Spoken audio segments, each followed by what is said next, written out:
दक्षिण काश्मीरमधील प्रमुख पर्यटन स्थळ असलेल्या पहलगाममध्ये मंगळवारी दहशतवाद्यांनी भ्याड कृत्य केलं। दहशतवाद्यांनी पर्यटकांवर हल्ला केला। दहशतवाद्यांनी अंधाधुंद गोळीबार करत अनेकांना ठार केल्याची भीती व्यक्त होते, तर अनेक जण जखमी झालेत। पंतप्रधान मोदींनी हल्ल्याचा निषेध करत शोकही व्यक्त केलाय। हल्ल्यानंतर लगेचच सुरक्षा दलांनी परिसराला वेढा घातला आणि जखमींना जवळच्याच रुग्णालयामध्ये दाखल केलं।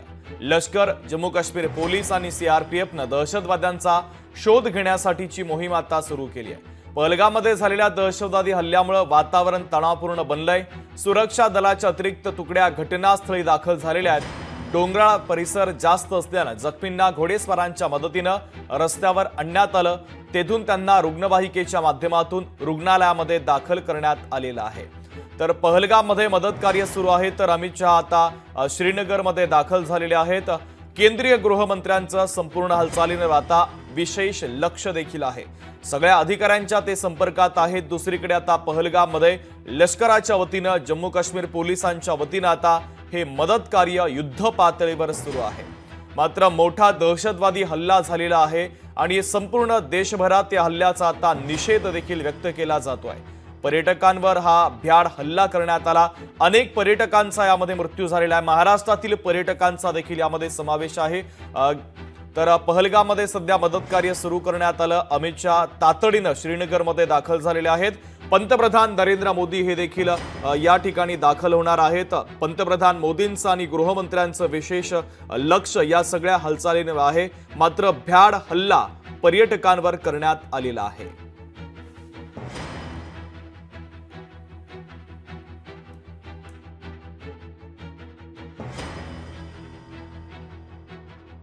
अभी सब लोग खड़ा है, मैं हमारा फैमिली भी है, हम लोग 8 लोग आया है। अभी वो लोग बहुत डर का वजह से इधर में घबरा रहा है, वो इधर में बहुत मुश्किल से। रोड पे खड़े हो आप इस वक्त? हाँ, तो मुगल रोड में खड़ा हूँ। तो क्या कहेंगे जो टेरर अटैक हुआ है इसके बारे में क्या कहेंगे? अटैक हुआ है तो इसीलिए तो हमारा सब हम लोग डर का माहौल में है। कश्मीर देखने के लिए आया, श्रीनगर देखने के लिए आया है, मगर अभी ये सुना है 2 दिन हो गया हम लाक है, फिर रास्ते में गाड़ी छोड़ता नहीं है, ये भी प्रॉब्लम हो गया। अभी हमारा परिवार भी है, बहुत लेडीज़ है, बच्चा भी है, अभी पूरा सीनियर सिटीजन भी है पूरा। ये अभी ये मौका मिला है, ये तुली का एक त्यौहार है, इसको वो भी मिलने के लिए, देखने के लिए हम लोग आया है। अभी सुना है एक आतंकवादी का अटैक हुआ है एक टूरिस्ट को, ये भी हम लोग को देख बहुत परेशान होगा। अभी हमारा साथ में लेडीज़ है, वो भी बहुत परेशान है। अभी घबराता है, हम लोग घबराता है, क्या होता है मालूम नहीं है। अभी रास्ता में अभी भी रास्ता में है, अभी भी उधर पहुंचा नहीं है। तर जम्मू काश्मीरमधील पहलगाममध्ये दहशतवादी हल्ला झाला। हल्ल्यामध्ये अनेक पर्यटकांचा मृत्यू झाल्याची माहिती आहे। तर द रेसिस्टंट फोर्स अर्थातच आरटीएफनं हल्ल्याची जबाबदारी स्वीकारलेली आहे। तर पंतप्रधान नरेंद्र मोदी देखील आता दाखल होणार आहेत। देशाचे गृहमंत्री अमित शहा हे श्रीनगरमध्ये दाखल झालेले आहेत। संपूर्ण हालचालींवर त्यांचं लक्ष आहे। अधिकाऱ्यांसोबत देखील त्यांनी चर्चा केलेली आहे। मात्र हा भ्याड हल्ला पर्यटकांवर करण्यात आलेला आहे। आपले प्रतिनिधी अमोल धर्माधिकारी आपल्याशी जोडले जात आहेत। या संपूर्ण हल्ल्याच्या संदर्भातले अधिकची आणि ताजी अपडेट देण्यासाठी अमोल, दक्षिण काश्मीरमधील प्रमुख पर्यटन स्थळ असलेल्या पहलगाममध्ये दहशतवाद्यांनी हे भ्याड कृत्य केलं, हल्ला केला। अनेक पर्यटकांचा मृत्यू झालेला आहे। पर्यटकांच्या मृत्यूंची संख्या कितपर्यंत पोहोचलेली आहे? महाराष्ट्रातील देखील 5 जणांचा मृत्यू झाल्याचं कळतं। या संदर्भातली नेमकी अपडेट काय? शुभम, अतिशय धक्कादायक ही सगळी घटना काल काश्मीरमध्ये पहलगाम या ठिकाणी घडलेली आहे। यामध्ये जवळपास 27हून अधिक जणांचा मृत्यू सुद्धा झाल्याची प्राथमिक माहिती आहे ती समोर आलेली आहे आणि महाराष्ट्र राज्यातील 5 पर्यटकांचा यामध्ये दुर्दैवी मृत्यू झालेला आहे। अगदी जवळून गोळ्या झाडून हा सगळा घटनाक्रम आहे तो आपल्याला समोर आलेला पाहायला मिळालेला होता। स्थानिक पोलिसांच्या वेशात हे दहशतवादी आल्याची माहिती सुद्धा काही प्रत्यक्षदर्शींनी आहे ती सुद्धा सांगितलेली आहे आणि त्यामुळे संपूर्ण जगभरात आता या संपूर्ण घटनेचा निषेध केला जातोय। पंतप्रधान नरेंद्र मोदी असतील, केंद्रीय गृहमंत्री असतील, यांनी सुद्धा या घटनेचा निषेध केला असून आता पुढची कार्यवाही आहे ती करायला सुरुवात झालेली आहे। अमित शहा हे काल रात्रीच जम्मू काश्मीरमध्ये पोहोचलेले आहेत। श्रीनगरमध्ये आज त्यांनी महत्त्वाची बैठक आहे ती सुद्धा बोलवलेली आहे आणि महत्वाचं म्हणजे आजपासून संपूर्ण या हल्ल्याचा तपास आहे तो NIA कडून केला जाणार आहे. नेमके कोणते दहशतवादी या हल्ल्यामध्ये सहभागी आहेत, ते नेमके कुठून आलेले होते, या सगळ्याचा तपास आहे तो NIA कडून केला जाईल. पण दुर्दैवाने महाराष्ट्रातील काही पर्यटकांचा यामध्ये मृत्यू झालेला आहे. काही पर्यटक आहेत ते या पहलगाम मधून काही अंतरापासून पुढे निघून गेलेले होते आणि त्यामुळे सुदैवाने ते या हल्ल्यामधून बचावलेले आहेत. पण ज्या पद्धतीने दहशतवाद्यांनी हा हल्ला केलेला आहे त्याचा निषेध आता जगभरातून होताना पाहायला मिळते. त्यांना सुरुवातीला काही प्रश्न विचारण्यात आलेले होते आणि त्यानंतर त्यांना त्यांच्यावर गोळ्या झाडण्यात आलेल्या आहे. महत्वाचं म्हणजे यामध्ये महिलांना कुठेही दुखापत करण्यात आली नाहीये, पण पुरुष आहेत त्यांना मात्र यामध्ये टार्गेट केल्याचं पाहायला मिळते. पुणे जिल्ह्यातील कर्वेनगर भागातले 2 कुटुंब होते जे या पहलगाम या ठिकाणी फिरायला गेलेले होते. त्यातल्या संतोष जगदाळे आणि कौस्तुभ गणगोटे यांच्यावर सुद्धा हा गोळीबार दहशतवाद्यांनी केलेला आहे.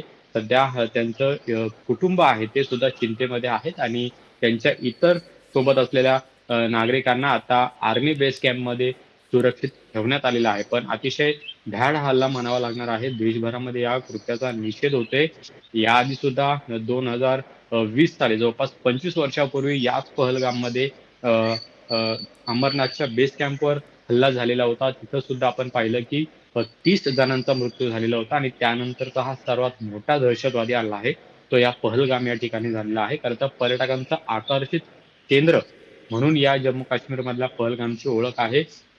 सध्या तिथं पाऊस सध्या सुरू आहे आणि काल हा जो दुपारच्या सत्रामध्ये हल्ला झालेला आहे त्याच्यामध्ये महाराष्ट्रातील जवळपास 5 जणांचा मृत्यू झालेला आहे. इतर आहेत ते सुद्धा जखमी आहेत, त्यांच्यावर सुद्धा उपचार केले जात आहेत. पण अतिशय दुर्गम भाग आहे आणि त्यामुळे तिथे तातडीनं कुठलीही वाहनं आहेत ती पोहोचू शकत नाहीये. घोडेस्वारीमधून त्या ठिकाणी जावं लागतं. रस्ता सुद्धा अरुंद आहे. अशा अनेक अडचणी आहेत त्या सुद्धा काल या संपूर्ण घटनेनंतर मदत कार्याला आलेल्या होत्या. पण आता दुर्दैवाने महाराष्ट्रातील 5 जणांचा मृत्यू झालेला आहे. यातले 2 जण आहेत ते पुण्यातल्या कर्वेनगर भागातले आहेत, तर 3 जण आहेत ते पनवेल मधले सुद्धा असल्याची माहिती समोर आलेली आहे. शुभम. अमोल, महाराष्ट्रातील देखील पर्यटकांचा या हल्ल्यामध्ये मृत्यू झालेला आहे. महाराष्ट्रातले अनेक पर्यटक सध्या त्या ठिकाणी अडकलेले आहेत. सूत्रांच्या माहितीनुसार उपमुख्यमंत्री एकनाथ शिंदे यांनी हवाई उड्डाण मंत्र्यांसोबत चर्चा देखील केलेली आहे. त्यांना लवकरात लवकर महाराष्ट्रामध्ये आणण्यासाठी प्रयत्न देखील सुरू करण्यात आले. त्या संदर्भातले नेमके अपडेट काय आहे? नक्कीच काल रात्रीच उपमुख्यमंत्री एकनाथ शिंदे यांनी विशेष विमानाने या संपूर्ण अडकलेल्या पर्यटकांना या ठिकाणी राज्यामध्ये आणावं अशा पद्धतीची सूचना आहे ती सुद्धा केलेली आहे. कारण की अनेक पर्यटक आहेत ते पुणे असो किंवा मग राज्यातले असो ते सध्या जम्मू काश्मीरमध्ये फिरण्यासाठी गेलेले आहेत. अगदी कुटुंबाच्या कुटुंब त्या ठिकाणी गेलेले आहेत. काही जण मित्रमंडळी आहेत. पुण्यातील 22 जणांचा एक ग्रुप याच कर्वेनगर भागातील होता जो काल सकाळी या पहलगाम मध्ये होता. पण सुदैवानं ते या घटनेच्या काही मिनिटं आधीच पुढच्या बाजूला निघून गेले आणि त्यामुळे जवळपास ते 22 जण आहेत ते सुद्धा या हल्ल्यातून बचावलेले आहेत. पण इतर जण जे अडकलेले आहेत त्यांना आता लवकरात लवकर आपल्या राज्यात आणण्यासाठी प्रयत्न आहेत ते सुद्धा राज्य सरकारकडून केले जात आहेत. स्वतः काल राष्ट्रवादीच्या प्रवक्ते असलेल्या रुपाली पाटील यांनी सुद्धा जम्मू काश्मीर मधून आम्हाला लवकरात लवकर महाराष्ट्र राज्यात आणा अशा पद्धतीची मागणी आहे ती केलेली आहे. कारण की या संपूर्ण पर्यटकांमध्ये एक भीतीचं वातावरण आहे ते सध्या पसरलेलं आहे आणि काल जो दहशतवादी हल्ला या ठिकाणी झालेला आहे त्यामुळे संपूर्ण हे पर्यटक आहेत ते सुद्धा भयभीत झालेले आहेत. अगदी पुणेच नव्हे तर देशभरातून जे काही पर्यटक या जम्मू काश्मीरमध्ये फिरण्यासाठी गेलेले होते ते आता चिंतेमध्ये आहेत आणि लवकरात लवकर त्यांना सुरक्षित आणि त्यांच्या घरी पोहोचण्यासाठी प्रयत्न आहेत ते आता राज्य सरकारकडून आणि केंद्र सरकारकडून सुद्धा केले जातात. आणि त्यामुळे महाराष्ट्रातील अजूनही काही पर्यटक आहेत ते या जम्मू काश्मीरच्या पहलगाम भाग असेल किंवा इतर भाग असेल या ठिकाणी सुद्धा अडकलेले आहेत. अगदी अमोल, महत्वाचे अपडेट या हल्ल्याच्या संदर्भात तू पोहोचवलेले आहेत. तुर्तास धन्यवाद. लोकशाही मराठी ऐका, पहा, जागरूक रहा.